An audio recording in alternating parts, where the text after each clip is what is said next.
وسلم نعمتیں بانٹتا جس سمت وہ ذیشان گیا، نعمتیں بانٹتا جس سمت وہ ذیشان گیا، ساتھ ہی منشی رحمت کا قلم دان گیا، لے خبر جلد کے غیروں کی طرف دھیان گیا، میرے مولا میرے آقا تیرے قربان گیا، دل ہے وہ دل جو تیری یاد سے معمور رہا، سر ہے وہ سر جو تیرے قدموں پہ قربان گیا، آہ وہ آنکھ کے ناکام تمنا ہی رہی، ہائے وہ دل جو تیرے در سے پر ارمان گیا، اور انہیں جانا انہیں مانا نہ رکھا غیر سے کام، انہیں جانا انہیں مانا نہ رکھا غیر سے کام، للہ الحمد میں دنیا سے مسلمان گیا۔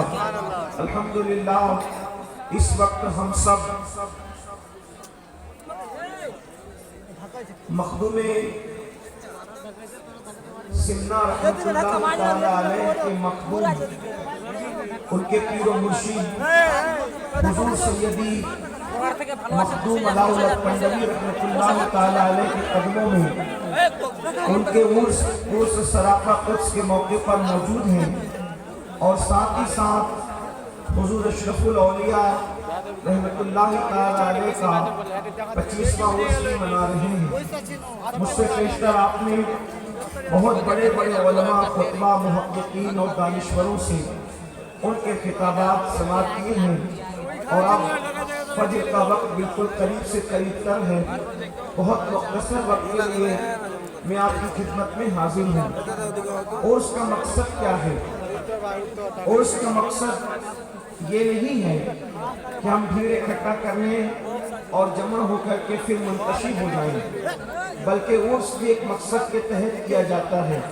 ہمارے بزرگوں نے بزرگان دین کے آراس کی جو بنا ڈالی ہے، اس کا مقصد یہ ہے کہ یہ بزرگان دین جن راہوں پر چل کر جن خطوط کو اپنے لیے انہوں نے مشعل راہ بنایا، اس پر چل کر وہ اللہ تک پہنچے، ان کی زندگیوں کا تذکرہ کیا جائے، اور وہ کس طریقے سے کامیاب ہوئے، انہوں نے کس طریقے سے استقامت فی الدین کا مظاہرہ کیا، انہوں نے کس طریقے سے اللہ کے دین پر عمل کیا، انہوں نے کس طریقے سے دین کی خدمت کی، یہ ساری چیزوں کو بیان کرنے کے لیے تاکہ ہمیں احساس ہو کہ یہ اللہ کا دین جو ہم تک پہنچا ہے وہ صرف چند رسومات کی بنیاد پر نہیں، بلکہ اس میں کسی کا خون جگر ہے، اس میں کسی کی شبانہ روز محنتیں ہیں۔ اسی پنڈوا شریف کی سرزمین کو آپ دیکھ لیں، تقریباً آج سے کم و بیش 7 صدی پہلے ایک مرد قلندر آیا ہوگا، اور آنے کے بعد آج جب اس علاقے کا یہ حال ہے، یہاں کی سنگلاخی کا یہ حال ہے، یہاں کی ان پڑھ اور ناخواندگی کا یہ عالم ہے، تو آج سے 7 صدی پہلے اس علاقے کا حال کیا ہوگا؟ اور اللہ اکبر، ایک اجنبی دیار سے ایک مرد قلندر آتا ہے۔ جب آج یہ جنگل ہے تو اس وقت اس کے جنگل ہونے کا عالم کیا ہوگا؟ لیکن اللہ والوں نے رات و دن محنت کر کے اپنے علاقے کو چھوڑ کر، اپنے رشتہ داروں کو چھوڑ کر، اپنے خطے کو چھوڑ کر، اپنے قبیلے کو چھوڑ کر، اپنا سب کچھ چھوڑ کر وہ یہاں آئے اور اللہ کے دین کی آبیاری کی، اور افغانستان میں انہوں نے اسلام کا علم لہرایا۔ ہماری اتنی عظیم ذمہ داری ہے کہ اللہ والوں کے نقوش پاک کو اپنے لیے حفظ جان بنائے۔ آئیے، میں نے جس آیت کریمہ کی تلاوت کی ہے اس ضمن میں انسان کو کیا پیغام دیا جا رہا ہے، اس پر کچھ بات عرض کر کے اپنی بات مکمل کروں۔ میرے پیارے آقا صلی اللہ علیہ وسلم کے پیارے دیوانوں، انسان کل کا پلان بناتا ہے، انسان فیوچر کا پلان بناتا ہے، انسان بھوشیہ کا منصوبہ بناتا ہے، جس کی زندگی میں مفکرین کہتے ہیں کل کا منصوبہ نہ ہو، کل کا پلان نہ ہو، وہ انسان کامیاب نہیں ہو سکتا۔ ایک تاجر ہے اچھا تو اس کے پاس کل کا کوئی پلان ہونا چاہیے، ایک طالب علم ہے اچھا اس کے پاس کل کا پلان ہونا چاہیے، ایک مفکر ہے اچھا اس کے پاس کل کا پلان ہونا چاہیے۔ دنیا کی قومیں کئی صدیاں پہلوں کا پلان تیار کر کے اپنی زندگی کو گزار رہی ہے، صرف قوم مسلم ہے جس کے پاس کل کا کوئی پلان نہیں ہے۔ لیکن یاد رکھیں، لوگ کل کا پلان تیار کرتے ہیں اور کرنا بھی چاہیے۔ آج ایجوکیشن میں میرا یہ حال ہے، آنے والے کل میں کیسا ہونا چاہیے۔ آج تجارت اور مال میں میرا یہ حال ہے، آنے والے کل میں کیسا ہونا چاہیے۔ لیکن ایک بات آپ سے عرض کرنا چاہتا ہوں، کل کا پلان تیار کرنے والوں، فیوچر کا پلان تیار کرنے والوں، زندگی میں کل کبھی نہیں آتا، زندگی میں ہمیشہ کل آج بن کر کے آتا ہے۔ لیکن ایک کل ایسا ہے، ایک کل ایسا ہے جس کا آنا بالکل ضروری ہے، جس کا آنا یقینی ہے۔ کل کا سورج ہم دیکھیں گے یا نہیں دیکھیں گے اس کی کوئی گارنٹی نہیں ہے، لیکن ایک کل ایسا ہے جس کو سب دیکھیں گے، اس کا کسی کو انکار نہیں ہے۔ اور اس کل کی ہم نے کیا تیاری کی ہے؟ ہر کل کی تیاری کرنے والوں، ہم نے اس کل کی کیا تیاری کی ہے جس کل کا حال یہ ہے جس کے اندر ایک ماں اپنے بیٹے کے کام نہیں آئے گی، ایک باپ اپنے بیٹے سے دور بھاگے گا، ایک دوست اپنے دوست کا دشمن بن جائے گا، کوئی کسی کے کام نہیں آئے گا۔ وہ کون سا کل ہے؟ تو قرآن اس کل کے بارے میں کہتا ہے، یا ایھا الذین آمنوا اتقوا اللہ ولتنظر نفس ما قدمت لغد واتقوا اللہ ان اللہ خبیر بما تعملون۔ کہ اے ایمان والو، اللہ سے ڈرو اور کل کے لیے کیا روانہ کر رہے ہو، کل کے لیے کیا بھیج رہے ہو، اس سلسلے میں غور کرو۔ اپنی جان کے لیے، اپنے نفس کے لیے تم نے کل کے لیے کیا عمل کیا، کیا روانہ کیا، اس سلسلے میں غور کرو۔ وہ کون سا کل ہے جس کی تیاری کا حکم قرآن دے رہا ہے؟ وہ کون سا کل ہے جس کے لیے اپنے نفس کی تیاری کے لیے قرآن ہمیں دعوت فکر دے رہا ہے؟ ہاں، وہ وہی کل ہے جس کو میدان محشر کہتے ہیں، جس کو یوم حساب کہتے ہیں۔ میرے آقا علیہ السلام کے پیارے دیوانوں، اپنے کمروں کی اے سی میں آخرت کو بھولنے والوں، براحتوں کے اندر آخرت کو بھولنے والوں، کھانے پینے میں آخرت کو بھولنے والوں، زندگی کی رنگینیوں میں آخرت کو بھولنے والوں، مجھے بتاؤ اس کل کے لیے ہم نے کیا تیاری کی ہے جس کے لیے قرآن کہہ رہا ہے کہ تم نے کل کے لیے اپنے نفس کے لیے کیا روانہ کیا؟ اللہ اکبر۔ بڑی معذرت کے ساتھ، آج تو بڑے بڑھنے کے ساتھ ہم کہتے ہیں، ارے مولانا چھوڑو، قیامت میں جو ہوگا دیکھا جائے گا، جو ہوگا دیکھا جائے گا۔ یاد رکھنا، مسجدوں کو ویران کر کے یہ کہنے والوں کہ جو ہوگا دیکھا جائے گا، مسجدوں کو ویران کر کے کہنے والوں جو ہوگا دیکھا جائے گا، داڑیاں ملا کر رسول اللہ کی سنت کو گٹروں میں ڈال کر کے یہ کہنے والوں کہ جو ہوگا دیکھا جائے گا، کانوں میں ایئر فون لگا کر کے گانے سننے والوں یہ کہتے ہو جو ہوگا دیکھا جائے گا۔ اب آئیے میں آپ کو بتاؤں، شاعری کی دنیا الگ ہے، حقیقتوں کی دنیا الگ ہے۔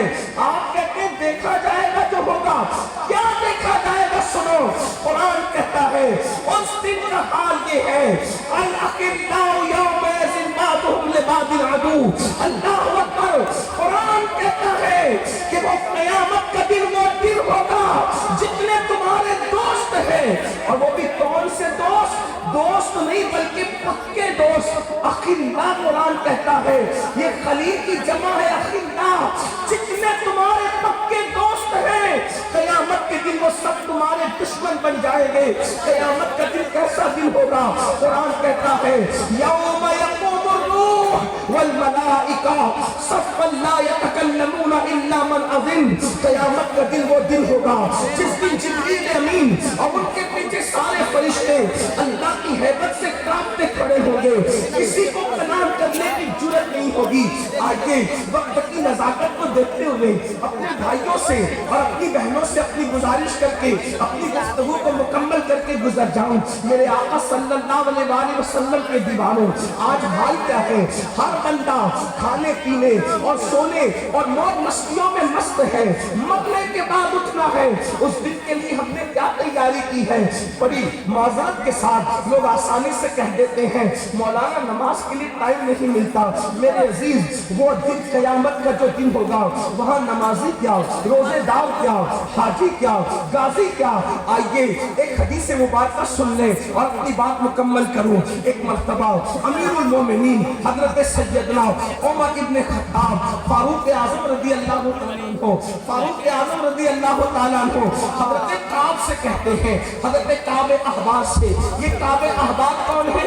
یہ بڑے جلیل القدر تابعی ہیں۔ فاروق اعظم کے دور میں انہوں نے اسلام قبول کیا ہے، لیکن ان کی خصوصیت یہ ہے، یہ توریت کے بھی عالم تھے، انجیل کے بھی عالم تھے، زبور کے بھی عالم تھے، اللہ اکبر، آسمانی کتابوں کی یہ عالم تھے۔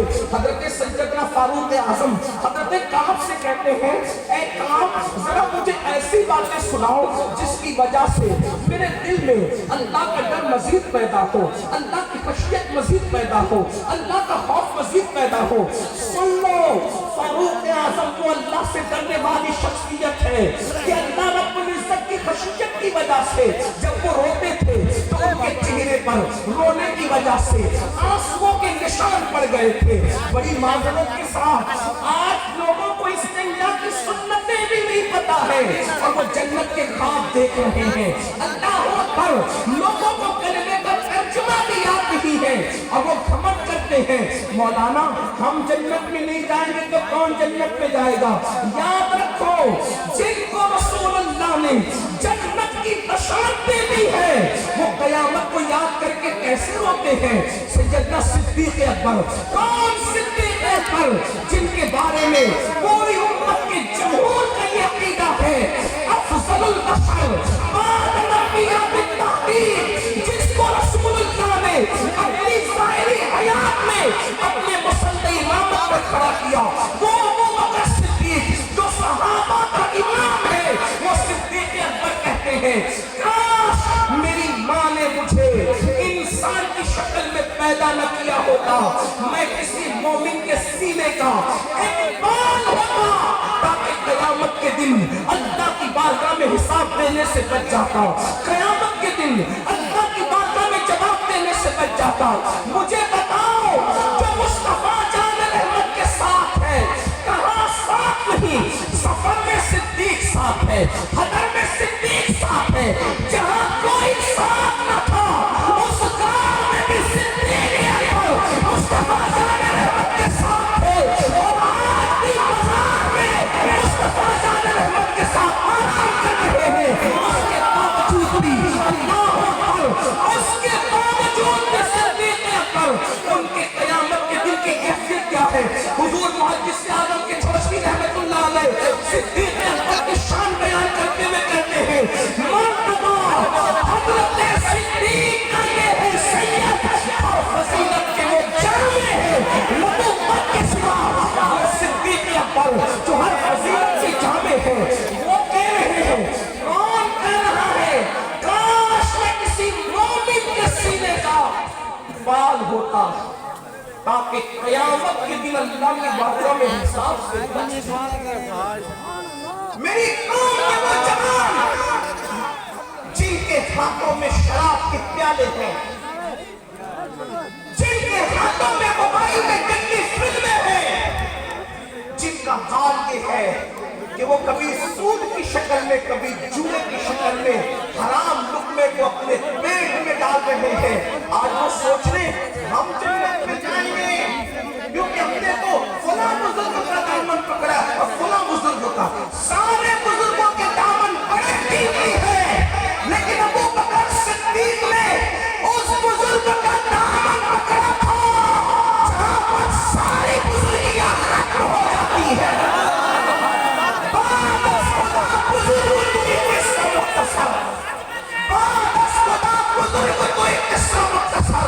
آپ غور کریں، تھوڑا سا نعرے کا بھی وقت بچانے ہوئے نوازش ہوگی، آپ کی توجہ چاہتا ہوں۔ 4 بجے سلام پڑھنے میں، اس لیے مجھے اس کا خیال کرتے باتوں کو پوری کرنا ہے۔ توجہ فرمائیں، آپ سن رہی آپ کی بڑی نوازش ہے، لیکن سنو اپنے بزرگوں کا خوف، اپنے بزرگوں کی خشیت، اپنے بزرگوں کی فکر آخرت۔ اللہ اکبر، اگر بزرگوں کے عرف میں بھی آ کر ہم آخرت کی فکر کے لیے تیار نہیں ہیں، بڑی معذرت کے ساتھ سر شام سے بیٹھے ہو، کتنے ہیں جو عشاء پڑھ کے آئے تھے اور کتنے ہیں جو جا کر فجر پڑھیں گے؟ آپ مجھے بتائیں ہمارے بزرگوں کی تعلیمات کیا؟ ہم نے اپنے بزرگوں کی تعلیمات کو فراموش کیا۔ پیر کا دامن تو پکڑا ہے لیکن پیر کا کردار نہیں پکڑا۔ یہاں پر حضور اشرف العلماء کے دیکھنے والے بیٹھے ہوئے، میں نے اپنے بڑوں سے، اپنے قائد، اپنے امیر سے اور انہی کے ساتھ حضور مفسرین سے سنا، حضور نے اس مفسر نبی بھی حیات ہے، فرماتے ہیں میں نے اپنی زندگی میں 2 بزرگوں کو مسجد سے محبت کرتے دیکھا اور جماعت کی پابندی کے ساتھ نماز پڑھتے دیکھا، ان میں سے ایک حضور مفتی اعظم ہے اور دوسرے حضور اشرف العلماء کی ذات ہے۔ ہم نے اپنے بزرگوں کو کتنا اہمیت بنایا۔ یاد رکھنا، ہم جلسوں میں ہزاروں کی تعداد پر خوش نہیں ہیں، ہم شکر ضرور کرتے ہیں کہ قوم سننے کو آ رہی ہے، لیکن ہمارے دل ٹھنڈے نہیں ہوتے اس وقت تک کہ سننے کے لیے قوم جمع ہو رہی ہے مگر عمل کرنے کے لیے قوم جمع نہیں ہو رہی ہے۔ اس وقت تک ہمارے کلیجے ٹھنڈے نہیں ہوں گے جتنی تعداد میں سننے کے لیے آتے ہو، اتنی تعداد میں عمل کرنے کے لیے جب تک نہیں آؤ گے اس وقت انقلاب پابا نہیں ہوگا۔ یہ قیامت کی نشانوں میں سے نشانی ہے، یہ قیامت کی نشانوں میں سے نشانی ہے۔ میرے آقا علیہ السلام نے فرمایا لوگ دین سننے تو آئیں گے، دین پر عمل کرنے نہیں آئیں گے۔ دین کی باتیں لوگ رسمی طور پہ کریں گے، رسمی طور پہ دین کی بات نہ کرو۔ اللہ کے بندو اپنی زندگیاں بدل کر کے جاؤ۔ ہمارے بزرگوں نے فرمایا، توجہ کریں، حضور علامہ پنڈوی رحمۃ اللہ تعالیٰ علیہ جب کسی پہ نظر ڈال دیتے تھے تو وہ بدل جاتا تھا۔ یہی ہے، نظر ڈال دیتے تھے وہ بدل جاتا تھا۔ آپ سرکار علامہ پنڈوی کے عرص میں آ کر گھنٹوں کھڑے رہ کر اگر بدل کے نہیں جا رہے ہو تو مطلب یہ ہے کہ انہوں نے نظر نہیں ڈالی، اگر وہ نظر ڈال دیتے تو بدل جاتا۔ ان کی نظر میں وہی کمال ہے جو کل تھا وہ آج ہے۔ اس کا مطلب نظر ڈالی نہیں، کیوں؟ اس لیے کہ تو مزار پر تو آیا ہے لیکن تو مسجد نہیں جاتا، اس لیے ان کی نظر تجھ پہ نہیں پڑ رہی ہے، وہ تجھ پہ نظر نہیں ڈالنے کرم کی۔ کیوں؟ کیونکہ جس سے رسول اللہ نظر پھیر لیں اس پر ولی اللہ کبھی کرم کی نظر نہیں ڈال سکتے۔ جس سے رسول اللہ نظر پھیر لے اللہ بھی اس سے نظر رحمت پھیر لیتا ہے۔ ولی اللہ تو دور کی بات ہے، جس سے رسول اللہ نظر پھیر لے اس سے اللہ بھی نظر رحمت پھیر لیتا ہے۔ اگر تم رسول اللہ کی نظر رحمت کے مستحق ہونا چاہتے ہو، میرے آقا فرماتے جو جان بوجھ کے نماز چھوڑ دے میں محمد اس سے بیزار ہوں۔ جس سے حضور بیزار ہو، سرکار علامہ پنڈوی کیسے محبت کریں گے؟ 10 روپے کے نہیں 1000 روپے کے پھول چڑھا لو، حضور ناراض ہے تو علامہ پنڈوی محبت نہیں کر سکتے۔ میرے جملے تلخ لگے تو معاف کرنا، پھول چڑھانے کے لیے منع کرنے نہیں آیا، میرا مسلک ہے۔ ہم زندہ ہیں تو پھول ہیں اور اندر جائیں تو بھی پھول ہیں، میں منع کرنے نہیں آیا لیکن یہ کہنے آیا ہوں پیر کے مزار کے باغ میں پھول ڈالو، پہلے سجدہ کر کے رسول اللہ کی آنکھوں کو ٹھنڈک پہنچا۔ یہ اپنا مسلک ہے، یہ اپنا مذہب ہے۔ وہ عرض یہ کر رہا تھا، صدیق اکبر کہتے کاش میں کسی مومن کے سینے کا ایک بال ہوتا تاکہ قیامت میں اللہ کی بارگاہ میں جواب دینے سے بچ جاتا۔ فاروق اعظم کہتے کاش میں پرندہ ہوتا اور لوگ اس کو ذبح کر کے کھا جاتے اور مجھے بھول جاتے تاکہ میں قیامت کے دن اللہ کی بارگاہ میں جواب دینے سے بچ جاتا۔ مولا کائنات سید السادات علی کے مرتضیٰ جس کے خاندان کی مثال کوئی لا سکتا ہے، اللہ کے رسول خود فرماتے میں اور علی، سرکار فرماتے اللہ کے رسول فرماتے کہ تم سب الگ الگ درختوں کی الگ الگ ٹہنی سے ہو، تنہا میں اور علی ایک درخت کی 2 ٹہنی کا نام ہے۔ جس علی کو رسول اللہ فرمائے کہ میں اور علی ایک درخت کی 2 شاخوں کی طرح ہے، 2 ٹہنیوں کی طرح ہے، وہ علی جو سید السادات، وہ علی جو خاتم الولایت، وہ علی جو قاسم جنت و جہنم، وہ علی جو قاسم شیر و شربت، وہ علی جن کے بارے میں قاضی ثناء اللہ پانی پتی تفسیر مظہری میں لکھتے ہیں کہ آدم علیہ السلام کے دور سے لے کر آج تک جو بھی ولی بنا ہے وہ علی کے فیضان سے ولی بنا ہے۔ امام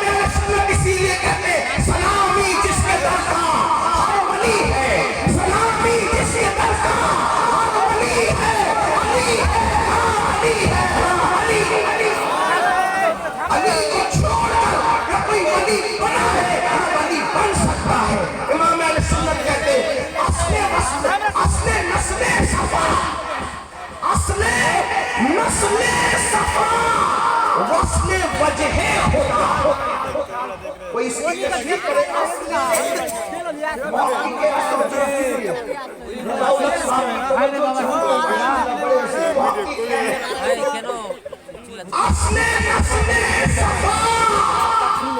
رسول اللہ کی نسل کی اصلی ہے. توجہ کریں، حضور کی نسل کی اصلی ہے. اس کا مطلب علی خاندان سے دور نہیں ہے، علی خاندان سے الگ نہیں ہے. نبی کی نسل کی اصل کو علی کہتے ہیں.